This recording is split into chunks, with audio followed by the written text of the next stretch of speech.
بسم اللہ الرحمن الرحیم الحمد للہ رب العالمین وبہ نستعین وصلی اللہ وسلم علی سید الانبیاء والمرسلین وعلی آلہ واصحابہ اجمعین ومن تبعہم باحسان الی یوم الدین اما بعد۔ میں نے گزشتہ درس میں کہا تھا کہ سورۃ النساء اس کا جو تعارفی درس آپ کے سامنے پیش کیا گیا تھا، سورۃ النساء سے متعلق ایک مثال جس میں ہمارے لیے واضح و نصیحت کی بات ہو، ہماری فلاح اور بہبودی کی بات ہو، وہ اس نشست میں ذکر کروں گا انشاءاللہ۔ سورۃ النساء کی آیت نمبر 127 120 پر 7، اس میں اللہ رب العالمین نے ارشاد فرمایا وَيَسْتَفْتُونَكَ فِي النِّسَاءِ قُلِ اللَّهُ يُفْتِيكُمْ فِيهِنَّ وَمَا يُتْلَى عَلَيْكُمْ فِي الْكِتَابِ۔ یہ جو آیت کریمہ ہے اسے میں مکمل آگے پڑھوں گا انشاءاللہ۔ اس آیت کریمہ کا جو نمبر ہے 127 ہے۔ اس سے پہلی والی جو 126 آیات ہیں اس میں اللہ رب العالمین نے انسان کی زندگی کا جو آغاز ہے، پھر اللہ رب العالمین نے انسان کی زندگی کے آغاز کو بتانے کے بعد ایک خاندان کا جو آغاز ہوتا ہے، ایک گھر کا جو آغاز ہوتا ہے، پھر اس پر گفتگو اللہ رب العالمین نے فرمایا۔ گھر جو مستحکم ہوتا ہے اس میں کئی امور ہیں۔ ایک معاملہ آتا ہے مالیات کا، ایک معاملہ آتا ہے حجاب کا، ایک معاملہ آتا ہے حقوق کا، پھر ان سب مسائل پر گفتگو ہوئی۔ پھر اس کے بعد اللہ سبحانہ و تعالیٰ نے بحیثیت مسلمان زندگی کے لیے اس کا عقیدہ درست ہو، اس کی نمازیں درست ہوں، ایمانیات کے معاملے میں وہ ٹھیک ٹھاک ہو، اللہ سبحانہ و تعالیٰ کی کتاب قرآن مجید اور سنت رسول کی طرف ہر معاملے میں رجوع کرے، اللہ کے دین کی سربلندی کے لیے ہمیشہ پہل کرے، آگے بڑھے، اسلام کو ہر پہلو اسے استحکام کے لیے قربانی دے۔ یہ سب گفتگو ہونے کے بعد اللہ سبحانہ و تعالیٰ نے پھر جو اصل مسئلہ تھا النساء، اس کے متعلق اللہ رب العالمین نے توجہ دلائی۔ یہ ایک پس منظر ہے اس آیت کریمہ سے پہلے کی 126 آیت کا، جسے میں نے نہایت اختصار سے آپ کے سامنے رکھا ہے۔ یہ جو آیت نمبر 127 ہے، اللہ رب العالمین نے فرمایا وَيَسْتَفْتُونَكَ فِي النِّسَاءِ قُلِ اللَّهُ يُفْتِيكُمْ فِيهِنَّ وَمَا يُتْلَى عَلَيْكُمْ فِي الْكِتَابِ فِي يَتَامَى النِّسَاءِ الَّتِي لَا تُؤْتُونَهُنَّ مَا كُتِبَ لَهُنَّ وَتَرْغَبُونَ أَن تَنكِحُوهُنَّ وَالْمُسْتَضْعَفِينَ مِنَ الْوِلْدَانِ وَأَن تَقُومُوا لِلْيَتَامَى بِالْقِسْطِ وَمَا تَفْعَلُوا مِنْ خَيْرٍ فَإِنَّ اللَّهَ كَانَ بِهِ عَلِيمًا۔ اس آیت کریمہ سے متعلق دو تین باتیں آپ کے سامنے رکھوں گا۔ پہلی بات یہ ہے کہ اس آیت کریمہ کا ایک عام معنی مفہوم، اس کا ایک اجمالی تعارف، اس کا ایک پس منظر، اس کا ایک سبب نزول وہ سامنے رکھیں گے تو بات سمجھ میں آئے گی۔ اللہ رب العالمین نے اس آیت کریمہ میں بیان فرمایا کہ اے اللہ کے رسول، صحابہ آپ سے عورتوں سے متعلق سوال کرتے ہیں، عورتوں کے حقوق سے متعلق پوچھتے ہیں۔ آپ کہہ دیجئے کہ اللہ رب العالمین خود عورتوں سے متعلق گفتگو فرماتے ہیں کہ ان کے کیا حقوق ہیں، ان کی قدر و منزلت کیا ہے، ان کے احساسات کیا ہیں، ان کے دل کے ارادے کیا ہیں، وہ کیا طلب کرتے ہیں اپنے شوہروں سے۔ اللہ سبحانہ و تعالیٰ عورتوں کی جب بات آتی ہے تو صرف عام عورتوں پر گفتگو نہیں فرمائے۔ ایک تو عورت مرد کے مقابلے میں جسمانی اعتبار سے دیگر امور میں ضعیف ہے، کمزور ہے، بالخصوص وہ جو یتیم ہو تو اور زیادہ کمزور ہے۔ اللہ تعالیٰ نے کہا کہ اللہ تعالیٰ تو ان کے بارے میں بھی گفتگو فرماتے ہیں، عام عورتوں کے بارے میں بھی، اور عورتوں میں وہ عورتیں جو یتیم ہیں، یتیمی کی زندگی گزار رہے ہیں یا یتیمی کی زندگی گزارتے ہوئے نکلے ہیں، ان کے بارے میں بھی اللہ تعالیٰ گفتگو فرماتے ہیں۔ کیا گفتگو فرماتے ہیں وہ آگے بتاؤں گا میں آپ کو انشاءاللہ۔ تو یہ اس آیت کریمہ میں جو بات بیان فرمائی گئی ہے، اللہ تعالیٰ نے کہا یستفتونک فی النساء، کہ خواتین آ کر کے اللہ کے رسول سے سوال نہیں کیے تھے، بلکہ کون؟ مرد حضرات، صحابہ۔ یستفتونک، سائلین کون تھے؟ سوال کرنے والے کون تھے؟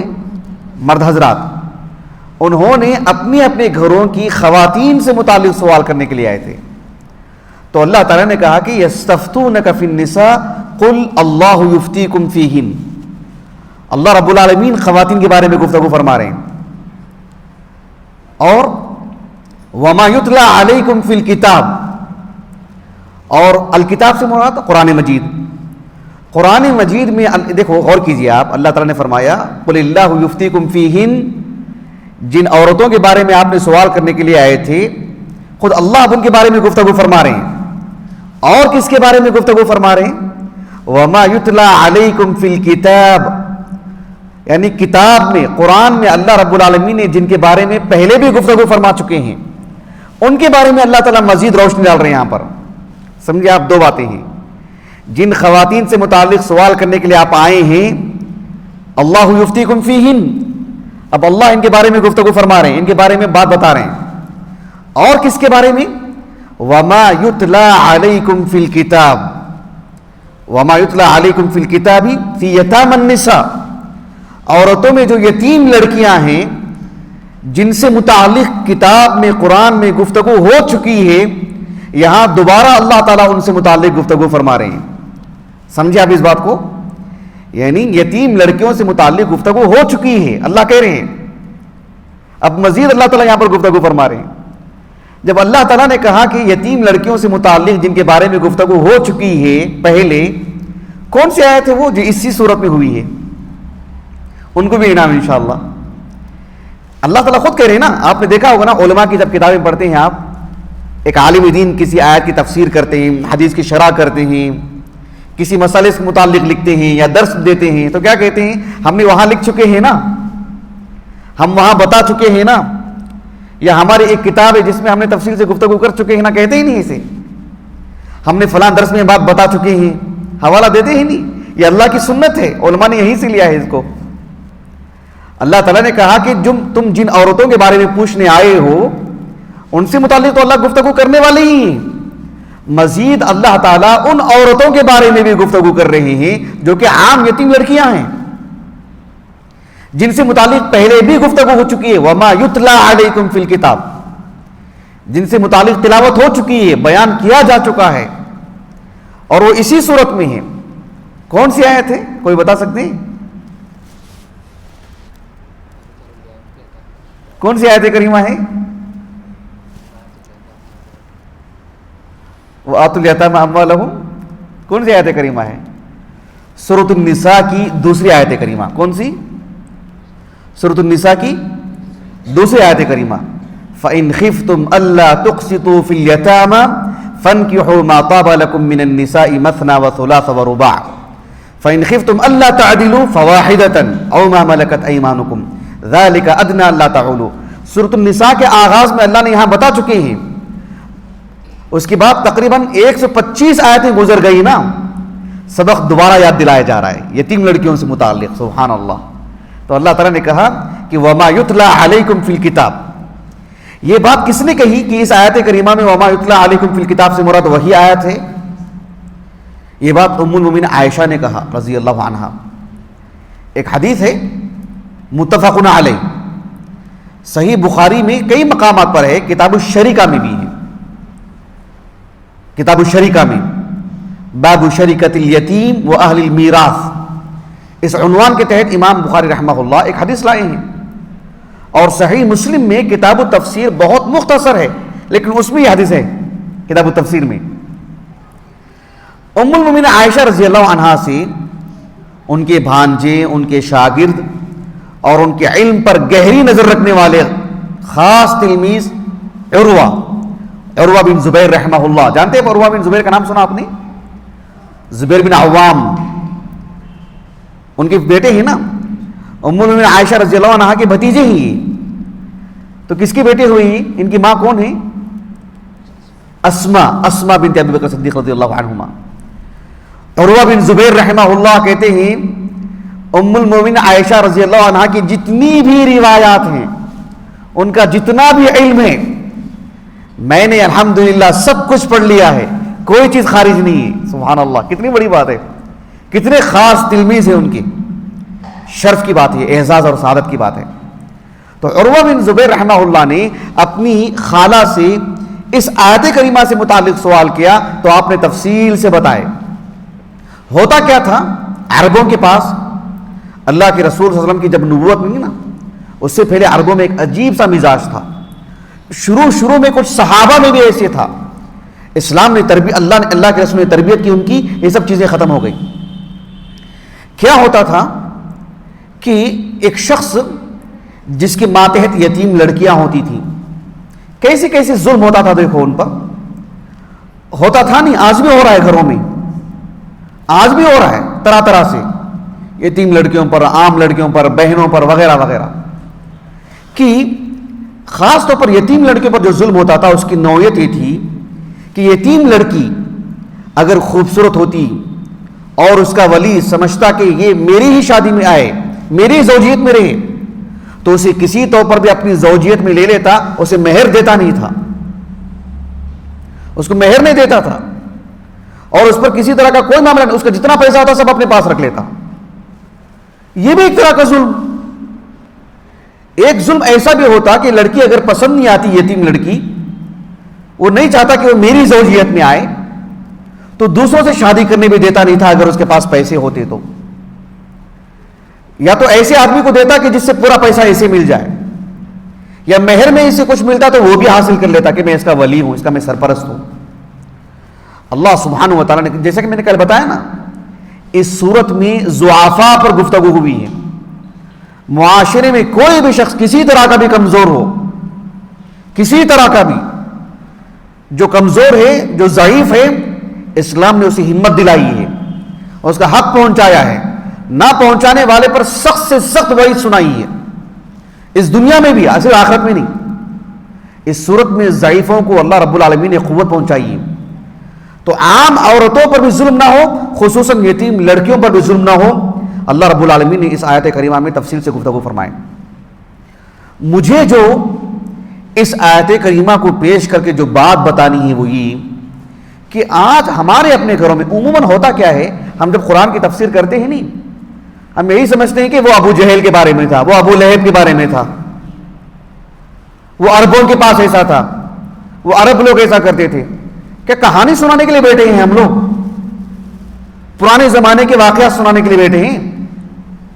یہ بھی تو دیکھنا ہے نا کہ ہمارے گھر میں عورتوں پر کیسے ظلم ہو رہا ہے، بیوی کی شکل میں ہو یا کسی اور کی شکل میں، بہن کی شکل میں، یا ہمارے معاشرے میں کوئی یتیم بچی ہو اس پر کیسا ظلم ہو رہا ہے. یہ بھی تو ایک معاملہ ہے. کیونکہ عام طور پر لوگ جو قوی ہوتے ہیں، منصبدار ہوتے ہیں، مالدار ہوتے ہیں، یا جسمانی طور پر قوی ہوتے ہیں، یا زبان کے تیز ہوتے ہیں، جو کہیں بھی جا کے کچھ بھی جا کے بول دیں گے، ان سے ڈرتے ہوئے تو ان کے حقوق ادا کر دیتے ہیں.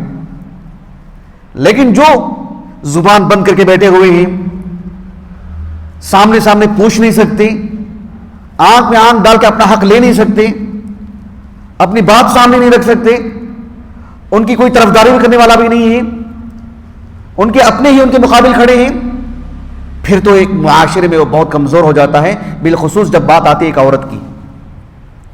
ایسے میں اپنے ماتحتوں میں جو کمزور ہیں، خصوصیت کے ساتھ خواتین سے متعلق بات، ان کے حقوق اگر کوئی ادا کرتا ہے، ان کی دلجوئی کرتا ہے، ان کا ساتھ دیتا ہے، ان کو قوت پہنچاتا ہے، احسان نہیں کر رہا ہے، فرض ادا کر دے رہا ہے. یہ آسان کام نہیں ہے، بڑا کام ہے، اور یہ عام طور پر چھپا کے کرنے والا کام ہوتا ہے. کیونکہ آپ کس کو دکھائیں گے، کس کو دکھانا ہے؟ گھر کے حقوق ادا کر رہے ہیں، آپ کس کو بتا رہے ہیں؟ کسی کا پیسہ یا آپ اس کو پہنچا رہے ہیں، آپ اس کا اپنا معاملہ ہے۔ آیت کریمہ کے اختتام میں اللہ تعالیٰ نے اتنی بڑی بات بیان فرمائی، کہا کہ وَمَا تَفْعَلُوا مِنْ خَيْرٍ فَإِنَّ اللَّهَ كَانَ بِهِ عَلِيمًا۔ تم جو بھی نیکی کا کام کرو، جو بھی بھلائی کا کام کرو، اللہ سبحانہ و تعالیٰ اس نیکی کا حساب کتاب کرنے والے ہیں، اس نیکی کا علم رکھنے والے ہیں۔ اللہ کے علم سے وہ نیکی غائب ہونے والی نہیں ہے۔ یہ آسان بات نہیں۔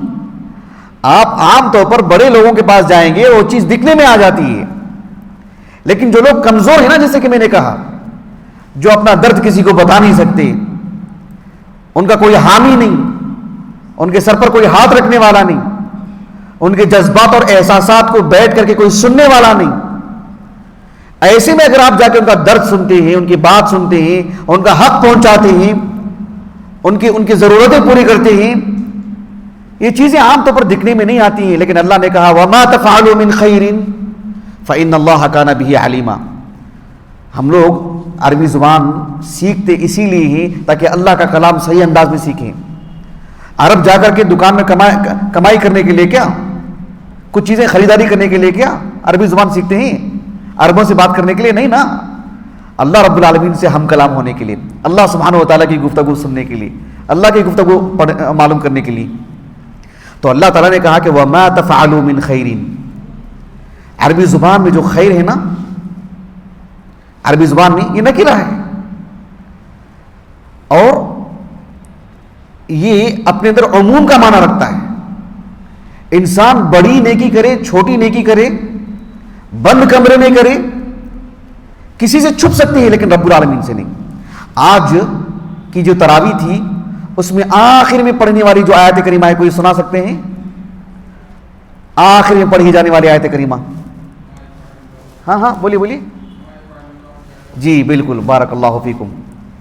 ما یفعل اللہ بعذابکم۔ اللہ سبحانہ و تعالیٰ نے کہا کہ اللہ تعالیٰ تم کو، یعنی بندوں کو، اللہ تعالیٰ ہم سے کہہ رہے ہیں، اللہ سبحانہ و تعالیٰ تم کو عذاب دے کے کیوں عذاب دیں گے تم کو؟ اللہ سبحانہ و تعالیٰ کی شان میں اضافہ ہونے والا ہے۔ اللہ تعالیٰ اگر بندوں کو عذاب دے، اللہ نے عذاب دینے کے لیے پیدا کیا ہم کو۔ ما یفعل اللہ بعذابکم ان شکرتم وآمنتم۔ اگر اللہ پر ایمان لاتے ہیں، اللہ کے شکر گزار بنتے ہیں، تو اللہ کیوں عذاب دیں گے آپ کو؟ لیکن غور طلب بات کیا ہے، اس آیت کریمہ کے اختتام میں اللہ تعالیٰ کے دو نام ہیں۔ کون سے دو نام؟ وَكَانَ اللَّهُ شَاكِرًا عَلِيمًا۔ شَاكِرًا عَلِيمًا، دیکھ رہے ہیں آپ، شاکر کے معنی قدردان کے، علیم کے معنی جاننے والے کے۔ آپ کوئی نیکی کا کام کرتے ہیں، ہم کوئی نیکی کا کام کرتے ہیں، ایک آدمی دیکھتا ہے تب نہ ہماری قدر کرے گا، نہیں دیکھے گا تو؟ جب اس کے علم میں ہے ہی نہیں تو ہماری قدر کیوں کرے گا وہ؟ لیکن اس کے علم میں آ جائے تو کیا قدر کرنا ضروری ہے کہ ہماری قدر کرے گا؟ دونوں باتیں ہیں۔ ایک آدمی ہماری قدر کرنا چاہتا ہے لیکن اسے پتا نہیں کہ ہم کیا کیا کر رہے ہیں، تو ہماری قدر کرے گا کیسے؟ وہ اس کے علم میں ہے ہی نہیں۔ ہم بند کمرے میں نیکی کا کام کر رہے ہیں، وہ دیکھ نہیں رہا ہے، دیکھے گا تو قدر کرے گا نا، اور وہ دیکھ ہی نہیں رہا ہے تو قدر کہاں سے کرے گا؟ لیکن کچھ ایسے بھی ہوتے ہیں دیکھتے تو ہیں لیکن قدر نہیں کرتے، لیکن اللہ نے اپنے بارے میں کیا کہا؟ اللہ کا معاملہ ایسا نہیں ہے، وَكَانَ اللَّهُ شَاكِرًا عَلِيمًا۔ اللہ سے آپ کی کوئی نیکی چھپنے والی بھی نہیں ہے، ہر نیکی اللہ کے علم میں ہے، اور اللہ تعالیٰ آپ کی کسی نیکی کی بھی بے قدری نہیں کریں گے، ناقدری نہیں کریں گے، ہر نیکی کی قدر کی جائے گی۔ شاکر بھی ہے، علیم بھی ہے۔ بندہ شاکر ہو سکتا ہے لیکن علیم ہونا ضروری نہیں، علیم ہو سکتا ہے شاکر ہونا ضروری نہیں۔ اور ساری چیزوں کا علم کیسے ہو سکتا ہے ایک بندے کو؟ لیکن اللہ رب العالمین ہمارے ظاہر سے، ہمارے باطن سے وہ واقف بھی ہے، علیم ہے، اور اللہ رب العالمین کے ہاں کسی نیکی کی ایسی قدر و قیمت گھٹے گی نہیں، کوئی نیکی ضائع نہیں ہوگی۔ تو اللہ نے کہا کہ اپنے گھر کی خواتین جو کمزور ہیں، ضعیف ہیں، آپ کے ماتحت ہیں، ان کے احساسات آپ ہی کو سننا ہے، آپ ہی کو معلوم کرنا ہے، آپ ہی ان کی دل جوئی کریں گے، باہر کا آدمی آ کے دل جوئی نہیں کرے گا ان کی۔ لیکن یہ ایسی نیکی ہے جو بند کمرے میں ہونے والی ہے، باہر نہیں۔ لیکن اللہ نے کیا فرمایا؟ وَمَا تَفْعَلُوا مِنْ خَيْرٍ فَإِنَّ اللَّهَ كَانَ بِهِ عَلِيمًا۔ سبحان اللہ، یہ بہت بڑی بات ہے۔ اللہ کے علم میں آ جائے، سمجھ لیجئے کہ ہمارا حساب کتاب آسان ہو گیا، ہمارا معاملہ حل ہو گیا، اللہ کے علم میں ہے۔ لوگ قدر کرتے ہیں وہ بھی اللہ کے توفیق سے، اللہ ہی محبت ڈالتے ہیں کہ وہ ہماری قدر کریں، اللہ ہی محبت ڈالتے ہیں بندے کے حق میں. تو اللہ رب العالمین کے علم میں ہو، اللہ کی خاطر کر لیں، یہ بہت بڑی بات ہے. اللہ سبحانہ و تعالیٰ سے دعا ہے کہ اللہ رب العالمین ہمارے اپنے گھروں میں ہمارے ماتحت جو خواتین ہیں، اللہ رب العالمین ان کے ساتھ بہتر معاملہ کرنے، ان کی نظروں میں ہیرو بننے کے اللہ ہمیں توفیق عطا فرمائے. سبحانک اللہم و بحمدک، اشہد ان لا الہ الا انت، استغفرک و اتوب الیک.